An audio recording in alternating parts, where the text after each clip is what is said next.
खबरें जो आपको सीधे जोड़ती हैं हमसे, जिनका आपकी जिंदगी पर होता है सीधा असर। खबरों की वही तस्वीर, बिना बदले बिना डरे, जज्बा सच का लिए, सच दिखाते हैं। विकसित भारत व विकसित बलिया होगा। रामकृष्ण उपाध्याय। उत्तर प्रदेश जनपद बलिया में रामकृष्ण उपाध्याय जिले के सम्मानित कुंवर सिंह पीजी कॉलेज में विगत 35 वर्षों से अधिक समय से अध्यापन करते हुए संप्रति अर्थशास्त्र विभाग में प्रोफेसर एवं अध्यक्ष के साथ साथ जननायक चंद्रशेखर विश्वविद्यालय में स्थित पंडित दीनदयाल उपाध्याय शोध पीठ के निदेशक के पद पर निरंतर कार्यरत हूँ। इसके अतिरिक्त संघ एवं इसके आनुषंगिक संगठनों विद्यार्थी परिषद का नगर अध्यक्ष, नगर कार्यवाह, सह जिला कार्यवाह, प्रांत संपर्क टोली, विहिप का जिला अध्यक्ष, विभाग अध्यक्ष, विशेष संपर्क प्रमुख, अमृत महोत्सव प्रांतीय टोली में कार्य करते हुए संप्रति संयोजक विद्वत परिषद और उपाध्यक्ष सेवा भारती गोरक्ष प्रांत के रूप में शिक्षा, सेवा, संस्कार, स्वास्थ्य, स्वावलंबन और समरसता के क्षेत्र में अहर्निश कार्य करता आ रहा हूँ। वस्तुतः ऋषि और संत तुल्य मोदी और लौह पुरुष अमित शाह जैसे राष्ट्रभक्त कर्म योद्धाओं की रीति नीति से प्रभावित होकर बड़े पैमाने पर प्रभावी ढंग से समाज सेवा का संकल्प लेकर राजनीति में आने की मेरी इच्छा है। विकसित भारत विकसित बलिया ही मेरा लक्ष्य है। आदरणीय मोदी जी के प्रण विकसित भारत, विरासत पर गर्व, गुलामी की हर मानसिकता से मुक्ति, एकता तथा एकजुटता और नागरिकों द्वारा अपने कर्तव्य पालन के आह्वान से प्रेरित हूँ। आजादी के बाद ही नहीं अपितु 1000 वर्षों के गुलामी के बाद पहली बार भारतीय जनमन गर्व महसूस कर रहा है और भारत का डंका पूरे विश्व में पुनः बजते, सुनते और देखने को मिल रहा है। अमेरिका, रूस या चीन कोई भी भारत पर दबाव या चौधराहट करने की स्थिति में नहीं है। पूरी दुनिया भारत की ओर आशा भरी निगाह से देख रही है। G20 और अन्य वैश्विक मंचों पर भारत ने अपना दबदबा दिखा दिया है। भारत जो कहता है पूरी दुनिया उसको सुनने को बाध्य है। भारत के योग, चिकित्सा, मोटे अनाजों, भारत की रसोई, दर्शन आदि सब के महत्व को पूरा विश्व स्वीकारने और अपनाने लगा है। मोदी जी ने संघ संगठन के अनुशासन द्वारा किस प्रकार समाज और राष्ट्र निर्माण किया जाता है अत्यंत प्यार और प्रभावी ढंग से करके दिखला दिया है। मोदी जी का लक्ष्य मात्र सरकार बनाना नहीं है अपितु लोकतांत्रिक ढंग से सबका साथ, सबका विकास, सबका विश्वास और सबके प्रयास से राष्ट्र निर्माण करना है। संघ का स्वयं सेवक जो कहता है वही करता है, यह चरितार्थ किया। मोदी एक में आपने अपने संकल्प पत्र में राष्ट्र के आदर्श और गौरव, प्रभु राम के मंदिर निर्माण, एक देश एक संविधान एक निशान, सबका सम्मान सम्मान, कन्याकुमारी से कश्मीर, गोवा से गुवाहाटी, एक देश एक माटी के वातावरण को तैयार किया। तो दूसरे मोदी -2 में कार्यपालिका और न्यायपालिका की सर्वसहमति से राम मंदिर भी बना और देश का कलंक धारा 370 को भी खत्म किया। मोदी -3 में नक्सलवाद, आतंकवाद, भ्रष्टाचार से देश को मुक्त कर विकसित भारत को प्राप्त करने के लिए समावेशी और तीव्र समग्र विकास के लिए मोदी जी ने सप्तर्षि योजना के माध्यम से बेटी बचाओ बेटी पढ़ाओ, इज्जत घर, सबको छत, सबको जल, सबको बिजली, कौशल विकास योजना, मुद्रा योजना, स्टार्टअप, स्टैंड अप, लखपति दीदी योजना, फसल बीमा योजना, किसान सम्मान निधि, वृद्धा पेंशन, विधवा पेंशन, दिव्यांग पेंशन, श्रम योगी पेंशन, आयुष्मान भारत, विश्वकर्मा सम्मान, जरूरतमंद सभी को अन्न योजना आदि द्वारा मातृ शक्ति, युवा शक्ति, किसान, मजदूर सभी को मान सम्मान के साथ सुरक्षित रखते हुए देश के संसाधनों पर समान अवसर, समान अधिकार की सुविधाओं के साथ उन्हें समृद्ध और सशक्त बना उनका स्तरोन्नयन कर ही देश के गौरव को पहले से भी अधिक गौरवशाली रूप में पुनर्स्थापित करना है। मोदी जी, शाह जी और योगी जी ने यह सिद्ध कर दिया है कि वोट की राजनीति के लिए देश की सुरक्षा से हरगिज खिलवाड़ और समझौता नहीं किया जाएगा। मोदी जी की बातें, देश नहीं टूटने दूंगा, देश नहीं झुकने दूंगा और संसद में ही 370 हटाते समय विपक्षियों को ललकारते हुए शाह जी के हुंकार में देश के लिए जान दे दूंगा, देश की जनता के दिल और दिमाग पर छा गया और पूरे देश का विश्वास जीता है। हमने 35 वर्षों से अधिक समय से बलिया के शिक्षा और अन्य सामाजिक गतिविधियों को जिसे संघ संगठन ने जब दिया है उन दायित्वों को दिलों जान से पूर्ण किया है। बलिया के संतों, साहित्यकारों, शहीदों और सामान्य समाज ने, चाहे 1857, 1942, 1947 अथवा 1975 की क्रांतियों और आंदोलन रहे हों, सब में ऐतिहासिक रूप से देश को नेतृत्व दिया है। इस क्रांति भूमि को अब तक शहीदों का तीर्थ स्थल, सुप्रसिद्ध पर्यटन स्थल, उच्च शिक्षा और उद्यम का आदर्श स्थल व केंद्र हो जाना चाहिए था, परंतु वह किन्हीं दांव पेच और राजनीति के शिकार हो जाने के कारण न हो सका। बलिया का इतिहास अत्यंत स्वर्णिम रहा है। चित बड़ा गांव, रसड़ा, सिकंदरपुर, बलिया नगर और द्वाबा अपने उत्पादों और आभूषणों के कारण देश विदेशों तक ख्याति प्राप्त था। इसे वापस लाना है। यहाँ उच्च शिक्षा, चिकित्सीय शिक्षा तथा तकनीकी शिक्षा का समुचित प्रबंध न होने के कारण अधिकांश प्रतिभाएं कुंठित हो जाती हैं। यहाँ के उत्पाद को सही कृषि बाजार और सुरक्षात्मक भंडारण व्यवस्था न होने के कारण उत्पादकों को समुचित प्रोत्साहन नहीं मिल पाता है और वे ऋण जाल में फंसते जाते हैं। इसके लिए वोकल फॉर लोकल और ग्लोबल करने के लिए यहाँ के विश्व प्रसिद्ध दद्री और सुदिष्ट बाबा के नाम पर लगने वाले मेलों की ब्रांडिंग करनी होगी। इससे रीजनल, ओरिजिनल और सीजनल उत्पादों की मांग बढ़ेगी, लोगों की रोजगार मिलेगा और आय में वृद्धि होगी। इससे विकसित भारत विकसित बलिया का संकल्प भी पूर्ण होगा। यदि संघ संगठन मुझे अवसर देगा तो मैं 200% खरा उतरने की कोशिश करूंगा और बलिया को न केवल प्रदेश अपितु देश विदेश में एक आदर्श लोकसभा क्षेत्र बनाने की पूरी कोशिश करूंगा। बलिया से सुरेंद्र कुमार।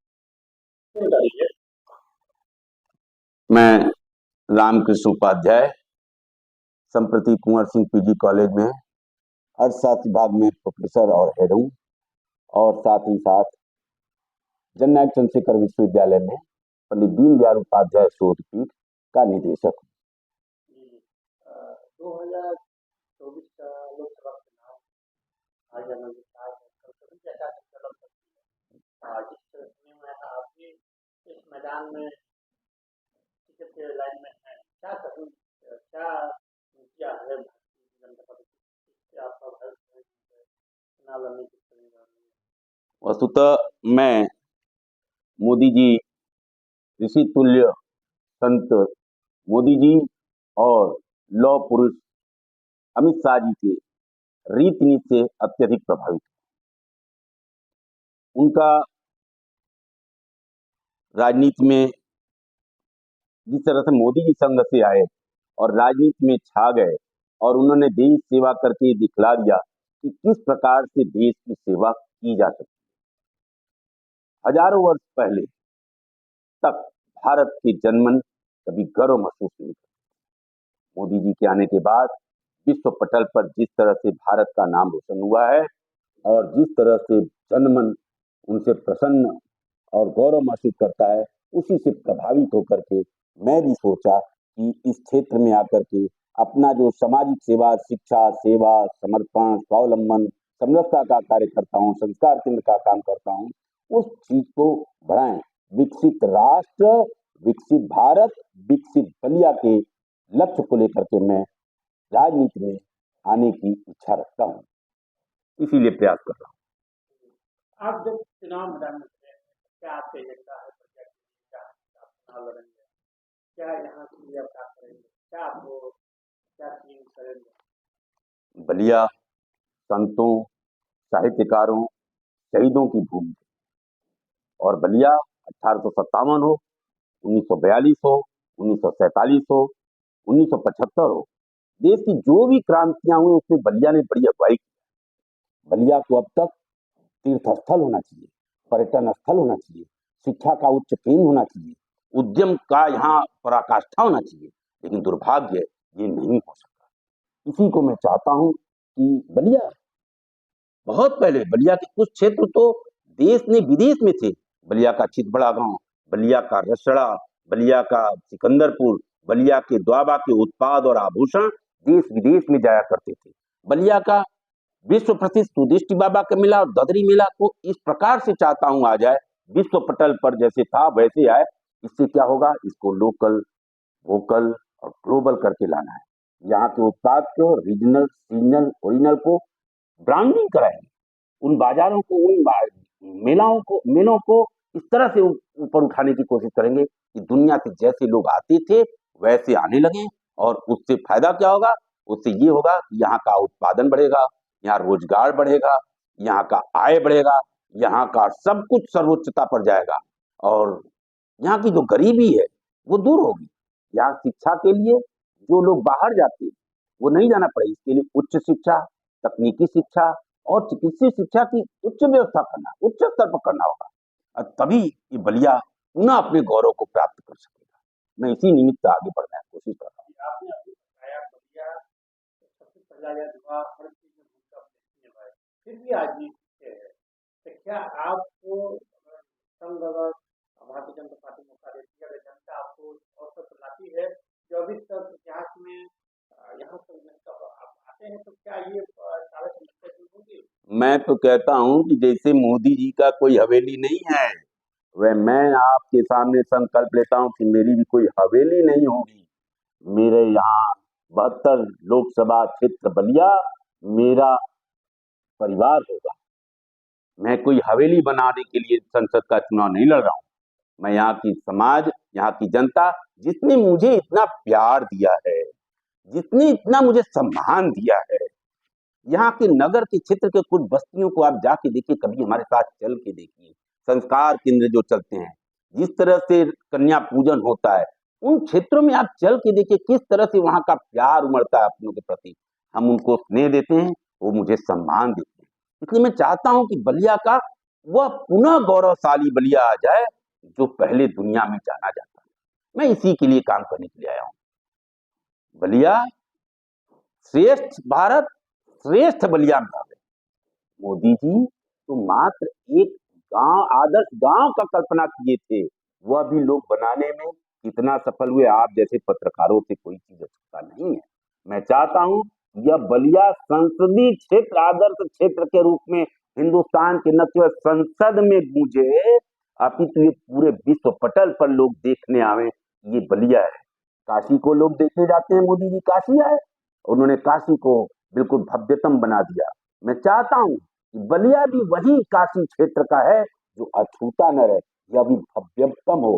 लोग जो काशी आए, वो जो भोलेनाथ के यहाँ आए वह बालेश्वर नाथ के यहाँ आए, जो भोलेनाथ के यहाँ आए वह ददरी महाराज जी के यहाँ जाए, ऋषि जी के यहाँ जाए। भृगु का क्षेत्र है, इसलिए मैं चाहता हूँ बलिया को पुनः उस ऊंचाई पर ले जाए। यही मेरा संकल्प है। अगर संघ संगठन मुझे, मैं संघ संगठन में 1990 से अनवरत काम, विद्यार्थी परिषद का नगर अध्यक्ष, संघ का नगर कार्यवाह, सह जिला कार्यवाह, विश्व हिंदू परिषद का जिला अध्यक्ष, विभाग अध्यक्ष, प्रांत का विशेष संपर्क प्रमुख के साथ साथ जो अभी अमृत महोत्सव की टोली थी उसका सदस्य, इसके पहले संपर्क टोली का सदस्य और संप्रति अभी सेवा भारती का उपाध्यक्ष के दायित्व को पूर्ण रूप में निर्वाह करता हूँ। कहीं कोई उंगली नहीं उठा सकता। मैं चाहता हूँ वही मेरा सेवा भाव मोदी जी की तरह, जैसे संघ से भाजपा में आए और उन्होंने ऊंचाई दी है संगठन को, मैं चाहता हूँ जन जन तक संगठन, ये सरकार, ये संगठन ऐसा है जो